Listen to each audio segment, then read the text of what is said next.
If I had known that saying no just once would get me exiled from my son's house, I would have saved myself years of yeses.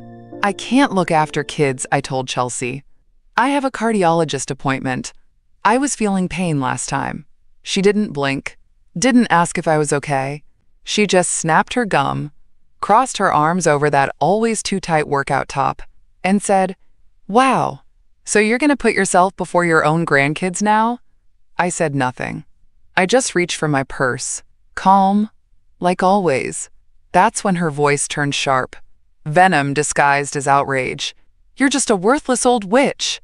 Then, louder, "Don't you dare come back to this house?" Her voice echoed off the hallway walls. I swear the baby monitor on the counter blinked in response. And just like that, after years of picking up their messes, folding their laundry, staying late, coming early, cooking dinner when she forgot, I became disposable. The same woman who used to tuck their kids into bed, sing lullabies, and make dinner with trembling arthritic hands, was suddenly a witch.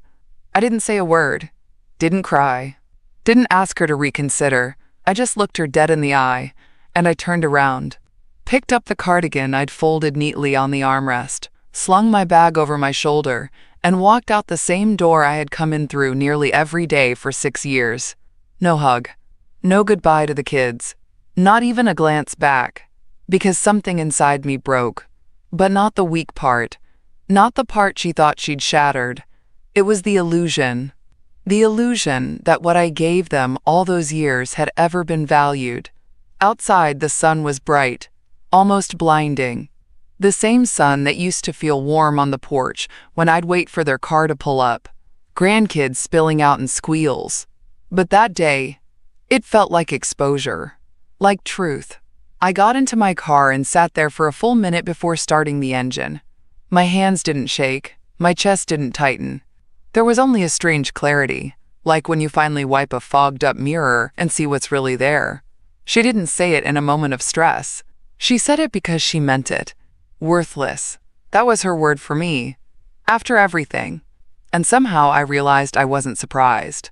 This wasn't the first time she'd bled me dry and made me feel guilty for having needs of my own. It was just the first time I saw it for what it was. Not a misunderstanding. Not a bad day. A pattern. I drove home on autopilot, hands steady, mouth tight. The same roads I'd taken every Monday, Wednesday, and Friday to their house now felt unfamiliar. Like I was going somewhere I hadn't been in years, somewhere that belonged to me. I pulled into my condo's driveway and sat still in the silence of my car. No screams, no sticky fingers on the window, no high-pitched chaos from the back seat, just silence. And somewhere buried under the echo of her voice, I heard something else.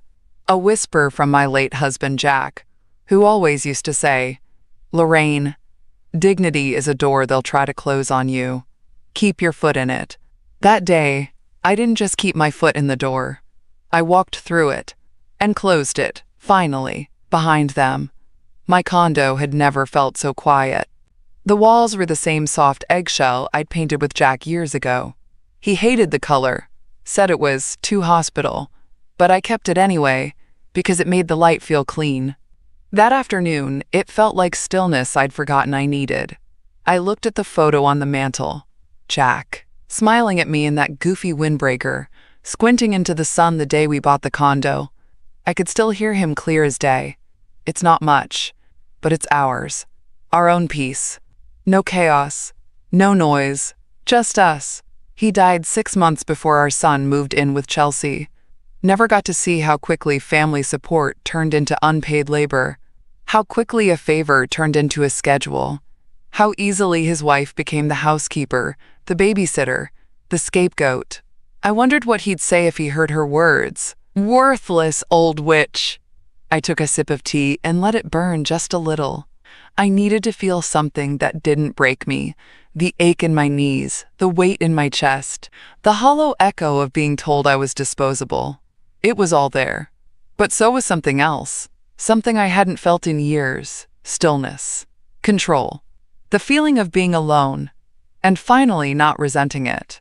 I looked around at my little condo, the half-knitted shawl on the couch, the crossword book open to page 47, the untouched lemon drops in a dish no grandchild had pilfered for once. This space was mine, every inch, and suddenly, it felt like a sanctuary instead of a sad afterthought.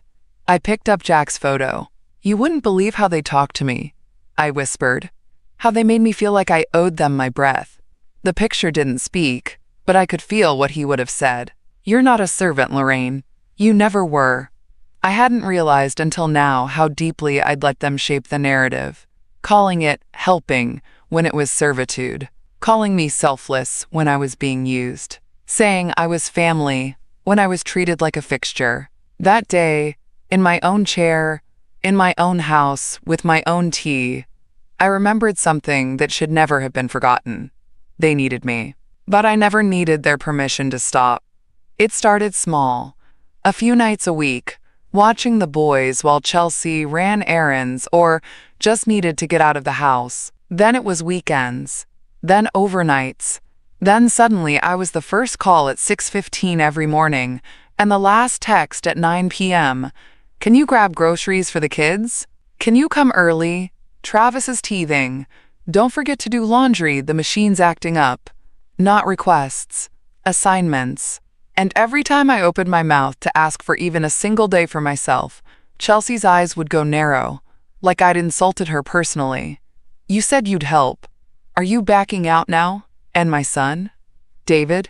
He always said the same thing. "Come on, Mom, it's just until we get back on our feet." It had been 6 years. 6 years since they'd gotten back on their feet. 6 years of me folding baby onesies, scrubbing toddler stains out of beige carpet, reheating dinners for 2 people who walked in late without a word of thanks. I told myself I was lucky, that I was still needed, that this was the role women like me were meant to play, useful in the shadows, smiling on demand. But somewhere in that swirl of grateful servitude, I stopped seeing myself. I didn't read anymore. I didn't garden. My crochet project sat in the same untouched bin for 3 winters. I gave up book club because Chelsea said it, quote, conflicted with bath time. I gave up my time so they didn't have to give up any. And all the while, they said it with a smile. "We're so grateful, Lorraine. You're a lifesaver. We couldn't do this without you." That wasn't love. That was leverage. Looking back now, the truth is so clear it hurts. They never said thank you when I brought groceries. Only when I didn't forget something. They never offered gas money. Just complaints when I was 5 minutes late. They never asked about my health. Just assumed I'd bounce back from hip injections and migraines because the kids need you. They called it family duty. But what they really meant was, be quiet, be available, and don't ask for anything in return. The worst part? I let it happen. Not because I was weak, but because I believed that love was something you proved by how much of yourself you gave up. And Chelsea? She wrapped it in ribbons of obligation and manipulation so neatly. I couldn't see the strings until they were choking me. Calling me a worthless old witch wasn't a slip of the tongue. It was the truth finally spoken when she realized I was no longer willing to be used. I set my tea down, walked over to the drawer Jack used to call my everything drawer, the one I hadn't opened in years. It was cluttered with old coupons, warranty booklets, a flashlight that didn't work anymore, and underneath it all, folded in a brittle manila envelope, the deed. Not to this condo, to that house, the one they lived in, the one they said they'd take care of for me after Jack passed, the one I let them move into because I thought it would help them get ahead. My name was still there, clear as day. Lorraine May Dalton, sole owner. My hands didn't tremble this time, because the sting of betrayal? It was already turning into something else. Resolve. Chelsea told me never to come back. Funny. Because legally speaking, she's the one who doesn't belong there. I sat there for a long time, staring at the paper like it might catch fire in my hands. But all it did was confirm what I already knew deep down. They didn't own a damn thing. They'd lived there like squatters with a kitchen renovation. Made choices like the title had been rewritten just because they said so. New paint, new backsplash, new couch that I wasn't allowed to sit on unless the boys weren't home. Chelsea always made it sound like they were doing me a favor by keeping the house in the family. What she really meant was, thanks for the free home, now shut up and stay useful. But this brittle old paper, yellowed around the edges, had a power Chelsea never counted on. It said, I still exist, I still own, I still choose. I placed the deed gently on the dining table, unfolded, and fully visible under the glow of the pendant light. There was no mistake, no joint title, no amended trust, not even David's name, just mine. A little laugh escaped me, dry, surprised. They had built a life on something they didn't even bother to secure. Because why would they? I was always so compliant, so easy to manipulate with phrases like, we thought you'd be happy for us, or you always said family comes first. They thought my silence was weakness. They never realized it was patience. I took out my reading glasses and pulled a fresh legal pad from the drawer. Then I did something I hadn't done in years. I made a list, not of chores, not of things to buy for their kids, but of next steps. Call Alvin. Confirm property title. Request revocation of verbal permission. Review estate protections. Document all communication. The list wasn't long, but it was sharp. I folded the deed and placed it in a protective sleeve, slid it into a new folder labeled Dalton Property Private. Then I set the folder on the coffee table, right next to Jack's photo. I'm going to handle this, I told him softly, and I'm going to do it with the same grace they thought was weakness. Because here's the thing about a woman like me, you can underestimate her, you can insult her, you can even use her for a while. But if you ever forget what she's built, if you ever mistake her silence for surrender, she'll remind you, with documents, not drama. I stood up, poured the rest of the tea down the sink, and rinsed the cup clean. Tomorrow, I'd make the call. But tonight, I'd sleep. For the first time in years, not as a helper, not as a grandmother on call, as a homeowner with a plan. And in the morning, while Chelsea dropped the kids off at daycare and scrolled on her phone, convinced I was still licking my wounds, I'd be sitting across from a lawyer, with the deed in one hand and her eviction in the other. Alvin picked up on the second ring. Lorraine, he said, his voice like a warm, familiar hallway. Haven't heard from you since we filed the condo title. I need your eyes on something, I said. I think it's time we talked about the other property. He didn't hesitate. You want to come in today? I'll bring the deed. By noon, I was sitting in his office, same leather chairs, same outdated wall clock ticking a little too loudly, same soft jazz humming in the background. Alvin always liked a bit of Miles Davis while reviewing documents, said it calmed his brain. I handed him the folder. He unfolded the paper carefully, scanning the details with his reading glasses perched halfway down his nose. After a few minutes of flipping, checking dates, and typing a few things into his system, he leaned back. Well, he said, this is about as clear-cut as it gets. So it's still mine? He looked at me over the rims of his glasses. Lorraine, that house was never not yours. You are, and have always been, the sole legal title holder. There is no transfer, no lease, not even a cohabitation agreement on file. Whatever they've been living on, it's been your good grace. Nothing else. I sat back, let the words settle into the silence between us. I don't know what I expected. Maybe some complication, some catch, but there wasn't one. They never even tried to take it properly, because they assumed they already had. I want to revoke verbal residency, I said, and I want to secure my estate before someone else gets smart. He nodded, already reaching for the proper forms. We'll file a formal notice of revocation of license to occupy. 30-day notice.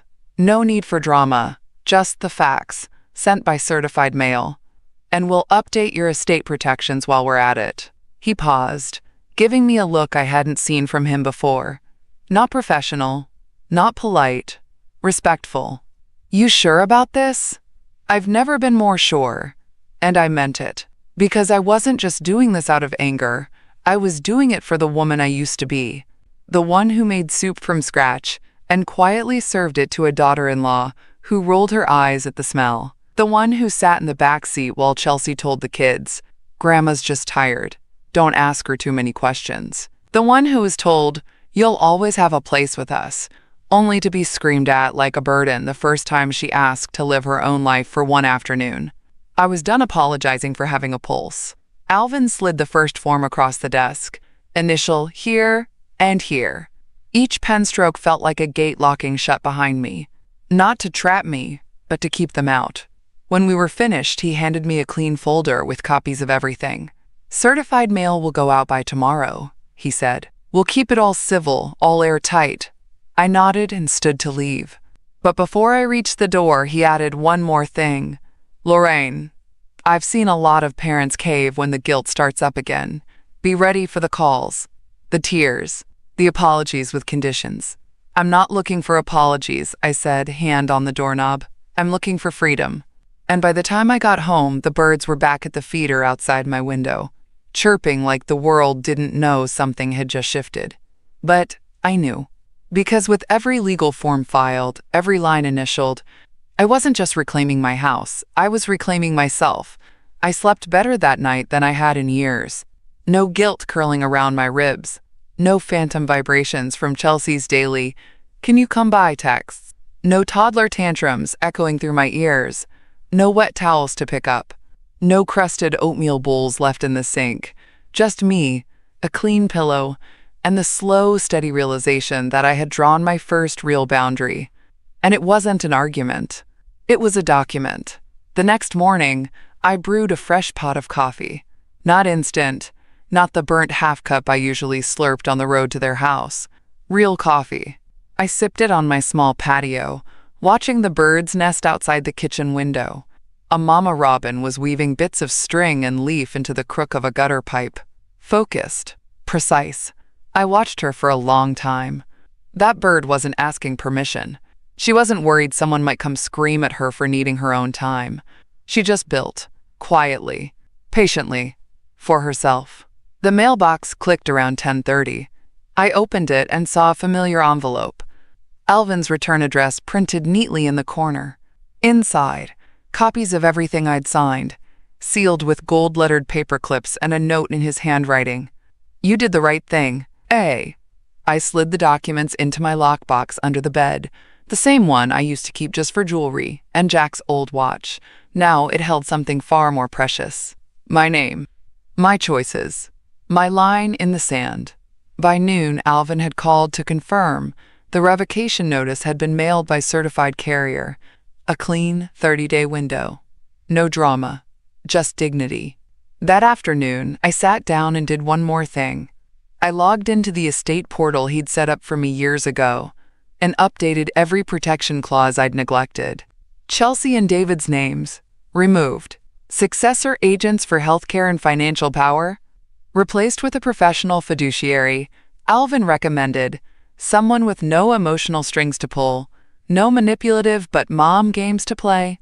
And just like that, they were out of my paperwork, which, to be honest, mattered more to me than the house ever did.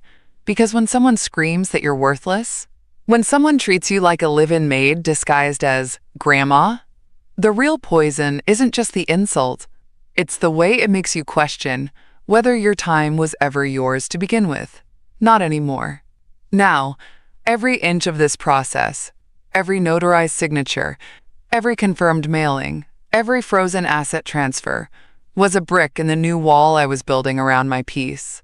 Not to shut love out, but to keep manipulation out of reach.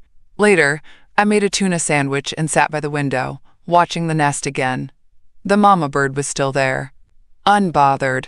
Chelsea used to say I had too much time on my hands when I noticed little things like that. I think now, more than ever, she feared what I might do with that time once it was finally mine. The envelope was heavier than it looked. Not from the paper, just the weight of what it carried. 30 days. That's what they had left. 30 days to pack up their excuses and their gaslighting and their unpaid debts. I stood in line at the post office with that envelope clutched to my chest like a final chapter. No tremble. No second thoughts. The woman at the counter smiled when she saw the label. Certified? Certified. Return receipt requested. She slid the envelope through the scanner. The red light blinked once, then twice. Anything else you need, ma'am? Just peace, I thought. No, I said. That'll do it. She handed me the receipt and I tucked it carefully into my wallet. On the way home, I stopped at the florist and picked up a small bouquet, nothing fancy.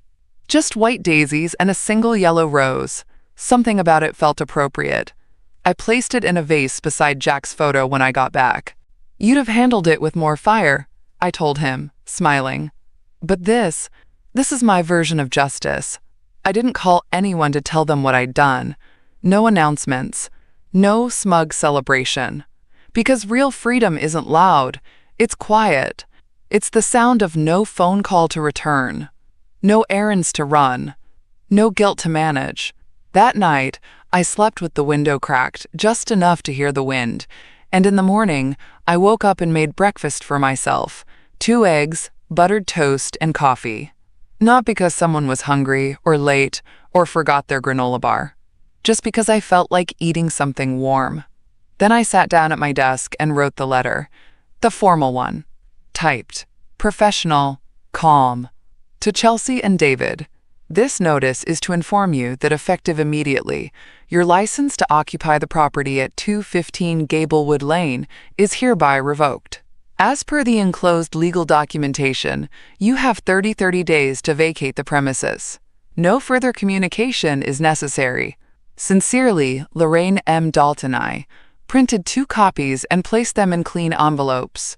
One would be posted on the front door via certified courier, the other mailed directly. I didn't write anything personal, because everything personal had already been said the moment she called me a worthless old witch. That was her goodbye. This was mine. And mine came with paperwork. Alvin called me around 2 p.m. They'll get the notice tomorrow, he said. Legally, they can respond, but they won't have much ground to stand on. I'm not worried. You sure you're okay? I paused. Was I okay? No, not completely.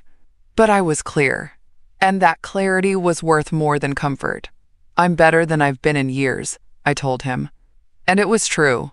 Later that evening, I stood at my window, holding a cup of tea. The robin's nest was almost finished now. All that patient weaving. No applause. No audience.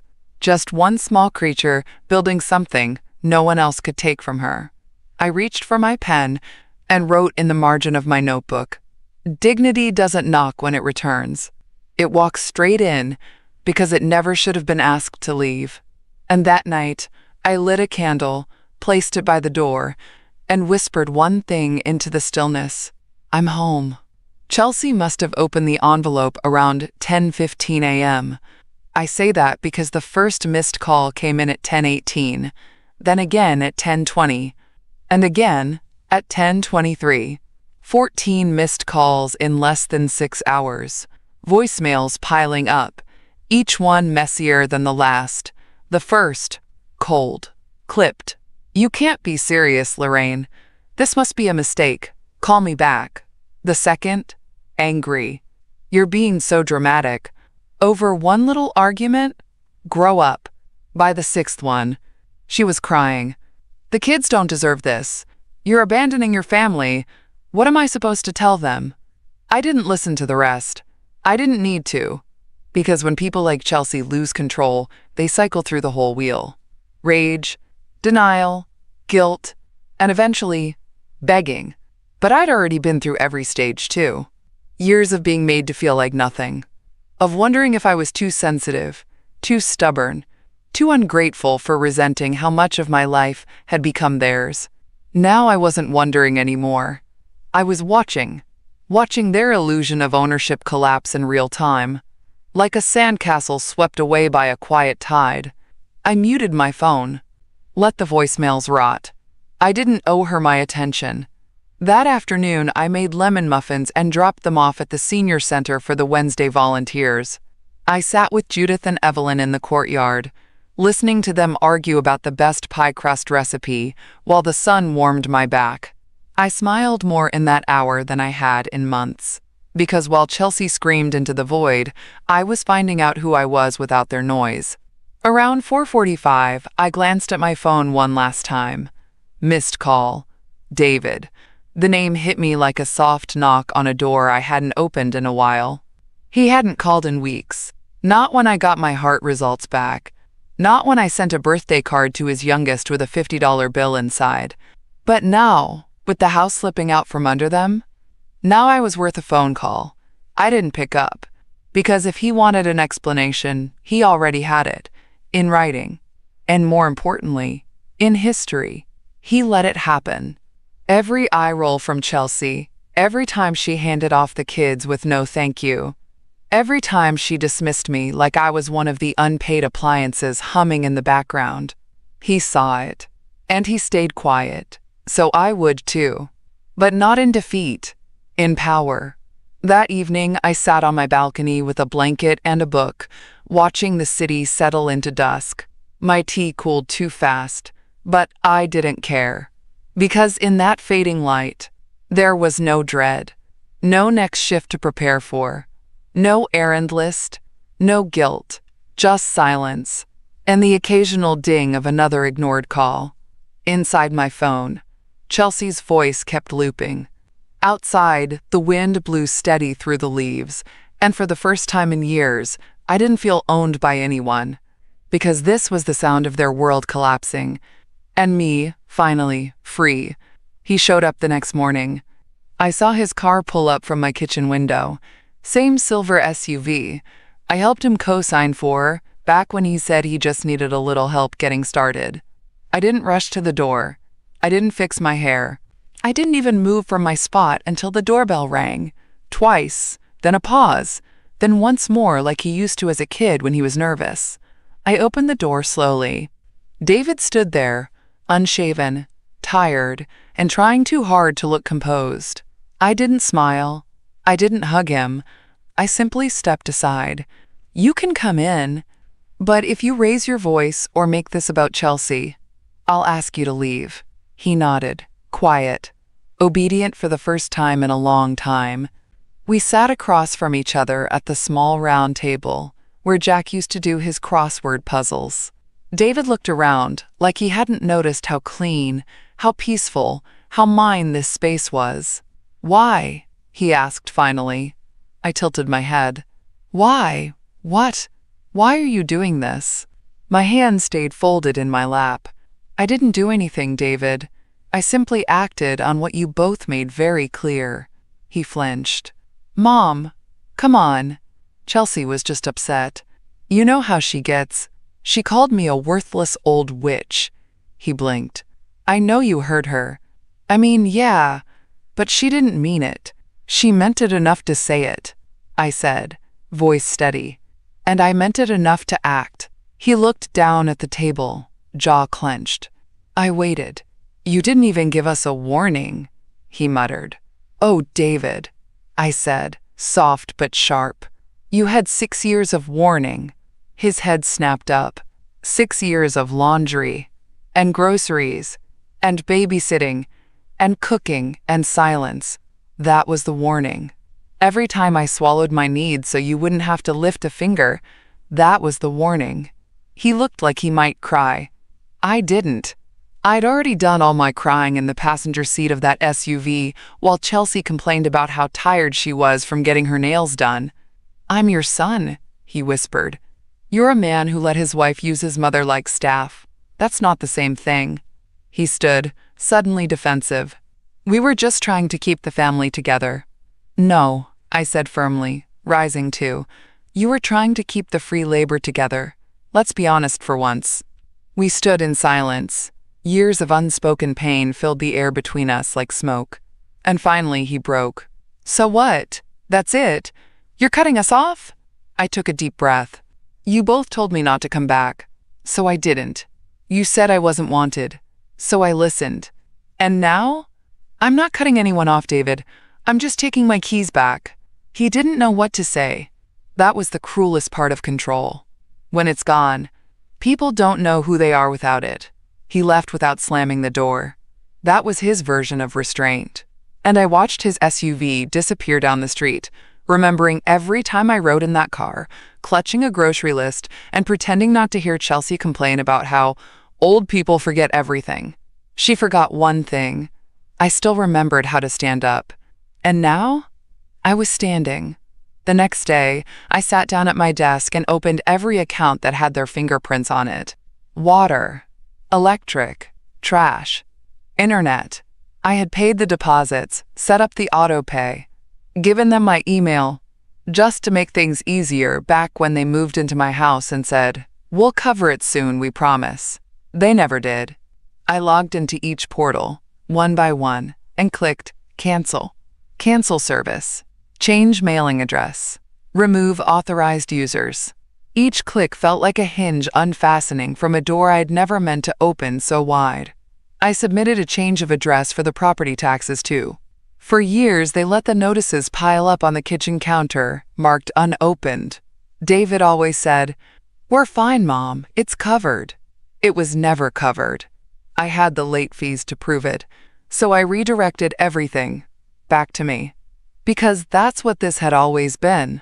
My name, my burden, my responsibility. And now, it was finally my control again. The phone rang halfway through. Chelsea's number. I let it ring. No voicemail this time. Just the sound of her rage running out of places to land. They were feeling it now. The shift. No electricity soon. No Wi-Fi. No trash pickup. No cozy cocoon of unearned comfort. And soon, no roof either. I didn't feel guilty. I felt restored. That evening, I sat on the balcony with a warm bowl of soup and a wool shawl I hadn't touched in months. The knitting needles were still tucked into the last row where I'd left them back in April, when Chelsea called in the middle of dinner and said, "I need you here in 20 minutes. He won't stop screaming and I can't deal."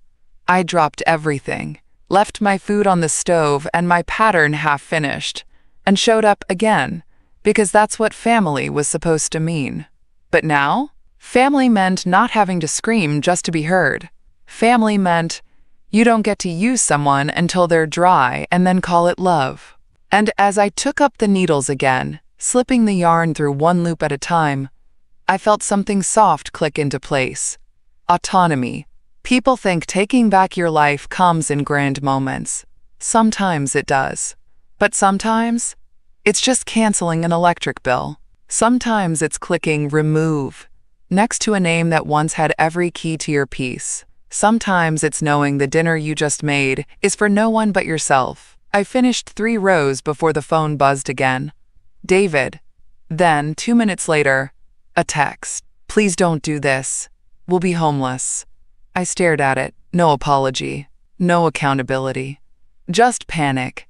Typed out like a receipt for all the years I let them call me inconvenient whenever I had a doctor's appointment or needed a day off. I didn't reply, because by now I'd learned people who ignore your boundaries always act surprised when you finally enforce them. I turned off my phone, folded the shawl over the back of my chair, and rinsed my soup bowl in silence. The birds outside had gone to roost. The house on Gablewood Lane would go quiet soon too, because the woman they called just the help had finally stopped helping and started reclaiming, one click at a time. By the end of the week, I had everything I needed to finish what they started. They told me not to come back. They called me names in a house I owned. So now I was closing the chapter, legally, financially, and quietly. Mr. Alvin called to say the escrow agent had confirmed interest from 2 buyers. "The market's strong," he said. "If we list next week, you'll likely have multiple offers." "And Chelsea?" I asked, sipping from my mug. "They still haven't responded through formal channels. But we're within our rights. We have documentation. And come day 30, you're free to initiate formal removal." His voice stayed neutral, but I could hear the question under his words. "Are you really going through with it?" And the answer was simple. Absolutely. Because I'd spent years living in the cracks between their needs, years feeding their pride while starving my own peace, years pretending they didn't mean it when they rolled their eyes or told me to stop making everything about you. Now, I was making everything about me. I made an appointment with a locksmith for the morning after the 30-day window closed. "Do you want the fancy smart locks or traditional keys?" he asked. Just something quiet, I said, but secure. That Friday, I met Alvin at the house on Gablewood Lane. It felt like visiting a grave. The curtains were drawn. The porch had toys scattered across it like forgotten promises. Inside, the air felt stale. Furniture I had bought sat worn and abused. Floors, once scrubbed by my hands, dulled under years of lazy feet. I didn't linger. I walked the perimeter while Alvin went over the agent listing form. In the living room, I picked up a framed photo they'd left on the mantel. Chelsea, David, the boys. I wasn't in it. Never had been. They cropped me out long before they screamed me out. I left the photo on the counter with a small envelope. Inside, a copy of the final property transfer notice, the scheduled date for sale, and a check for their moving deposit. A gesture, not a gift. I wasn't cruel, but I was done. The locksmith arrived promptly the next morning. He was young, friendly, and didn't ask questions. Just went to work, replacing the lock on the front door and installing a new deadbolt on the side gate. I stood on the lawn, arms crossed over my chest, watching the house like a stranger would. It didn't feel like home anymore. It hadn't for a long time. But it didn't feel like a loss either. It felt like closure. By noon, the locks were changed, the keys handed to me. The for sale sign went up a few hours later. Clean, professional, undeniable. I didn't text them, didn't warn them. Because I already had. With every diaper changed, every dinner reheated, every unspoken hurt swallowed. 2 weeks later, the certified letter reached her. I know, because Alvin called and said simply, "Received. Signed by Chelsea M. Dalton." He didn't say more. He didn't have to. I could imagine it clear as day. The clumsy scrawl of her signature on the green slip, the slow realization creeping in as she opened the crisp white envelope, one that didn't come with a baby shower invite or a birthday card or a check just to help. This one wasn't wrapped in love, it was wrapped in finality. The letter was direct, legal, emotionless, the kind of voice she'd never heard from me before. And in that silence, something I'd never expected happened. She stopped calling. No voicemails, no texts, no threats disguised as apologies. Just silence. I didn't mistake it for peace. People like Chelsea don't go quiet because they understand. They go quiet because they're recalculating. Still, I let the silence stretch. I filled it with walks to the park, with crossword puzzles and short phone calls with Marjorie, who started asking if I wanted to host bridge night at my place again. And then, out of nowhere, one afternoon, a Thursday, a letter arrived. Not typed, not certified, just a plain white envelope. No return address, but the handwriting was hers. Sharp, slanted, heavy like an apology forced through gritted teeth. I sat at the table for a full 5 minutes before I opened it. The letter was 1 page long. "Lorraine, I don't know what you're trying to prove. We said things in anger. You're punishing us for one mistake. But if you're going to throw everything away, fine. I guess you won't care that we can't find a place in the school district, or that the kids cry when we pass the house. I guess it doesn't matter to you that David's hours got cut or that we don't have help anymore. If you want to make your point, congratulations, you made it. But if there's any heart left in you, we could still use some money. Chelsea," I folded the letter without finishing the last line. I didn't need to. She wasn't sorry. She was scrambling. They came on a Saturday. Unannounced. Like always. Like the rules didn't apply if they were the ones showing up. Chelsea's car pulled into the lot of my senior community around noon. Far too shiny for someone claiming they couldn't afford rent. David sat in the passenger seat, arms crossed, shoulders hunched. Their oldest boy was in the back seat, his face pressed to the window, like he didn't understand why this drive didn't end in Grandma's warm kitchen anymore. I watched from the garden bench. Didn't move. Didn't hide. Just sat there with Marjorie, the sun on our faces, a pitcher of iced tea between us, and a fresh plate of lemon bars on her lap. They didn't see me at first. Chelsea walked up to the front desk like she owned it. The receptionist, Annie, a young woman with quiet eyes and strong boundaries, smiled politely and listened as Chelsea raised her voice just a little too fast. "She'll want to see us," I heard her say. Annie didn't flinch.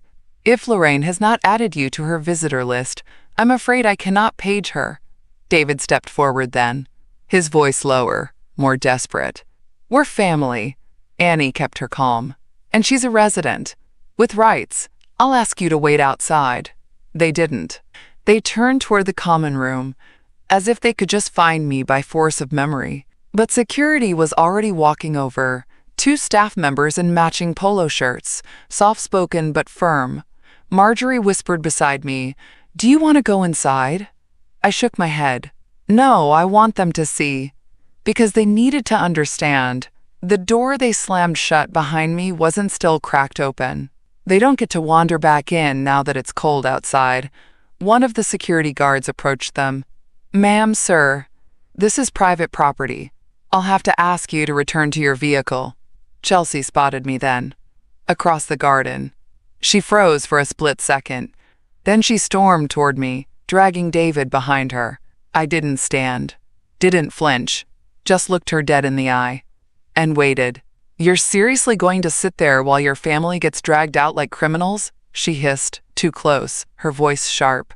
"No," I said, calm as the breeze. "You're being asked to leave like guests who were never invited." She blinked, stunned. David stepped forward. "Mom, we're sorry." But I raised my hand, palm open, soft. "You're sorry now that you lost the house. You're sorry because you lost access.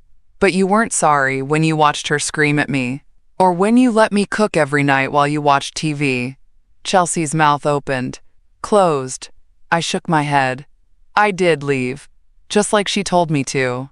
The problem is, you thought I'd come back begging." I stood now slowly, not with anger, but with dignity. "You didn't ask me to leave with respect, so don't expect to return with it." The security guard was behind them now, waiting. I nodded once, and they turned. Chelsea pulled her arm from David's grasp, muttering under her breath. But this time, she didn't scream.